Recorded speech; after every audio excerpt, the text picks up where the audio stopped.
Hi, this is Alex from devstories.eu. Python, Cheminformatics, and AI, Episode 7 of 22. Writing custom fingerprint extraction loops for every new project is tedious and prone to errors. You switch from an ECFP fingerprint to a max key, and suddenly you have to rewrite your entire pre-processing block. Scikit-fingerprints is a library that resolves this by making molecular feature extraction as simple as calling a standard scikit-learn transform. Molecules are fundamentally represented as graphs. Most machine learning algorithms, however, require multidimensional vectors.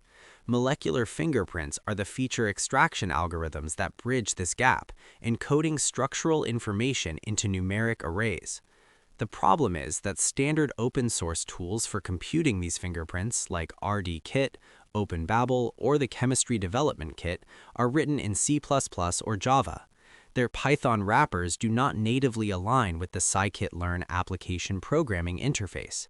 You end up writing custom data loaders, format converters, and error-prone loops just to get your data into a shape that a classifier can consume. Scikit-fingerprints changes this architecture. It implements over 30 different molecular fingerprints as standard, stateless scikit-learn transformers. All fingerprint classes inherit from scikit-learn's base classes. This means they plug directly into standard machine learning pipelines and feature unions. Consider a standard workflow.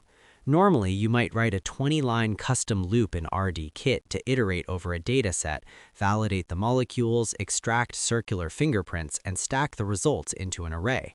With this library, you replace that entire block of boilerplate with a single step. You create an object called ECFP fingerprint and pass it directly into a scikit-learn pipeline right before your random forest model.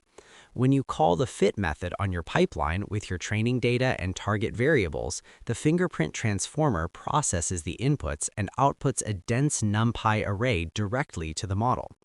Here's the key insight.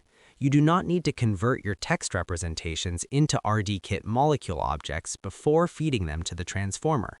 For any two-dimensional fingerprint based on graph topology, the transform method directly accepts a standard Python list of smile strings. The library handles the internal conversion automatically. Because smile strings are not always unique or chemically valid, the library also provides a molecule standardizer class.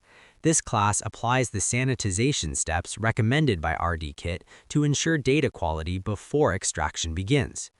The library also supports three-dimensional fingerprints that rely on spatial confirmation. These spatial algorithms do require RDKit molecule objects with computed conformers. Generating conformers can be unstable, so the package includes a conformer generator class that uses a specific algorithm known as ETKDG version 3. This provides reliable defaults that maximize efficiency for simple molecules while minimizing calculation failures on complex compounds. You put the conformer generator at the start of your pipeline, follow it with a three-dimensional fingerprint transformer, and finish with an imputer to handle any missing values. By encapsulating complex chemistry logic inside standard transformer classes, the library abstracts away the domain-specific boilerplate. You configure options like the output vector length or whether you want a binary or count variant simply by passing parameters to the transformer constructor. The result is that tuning hyperparameters for molecular fingerprints becomes just as straightforward as tuning the depth of a decision tree. That is your lot for this one. Catch you next time.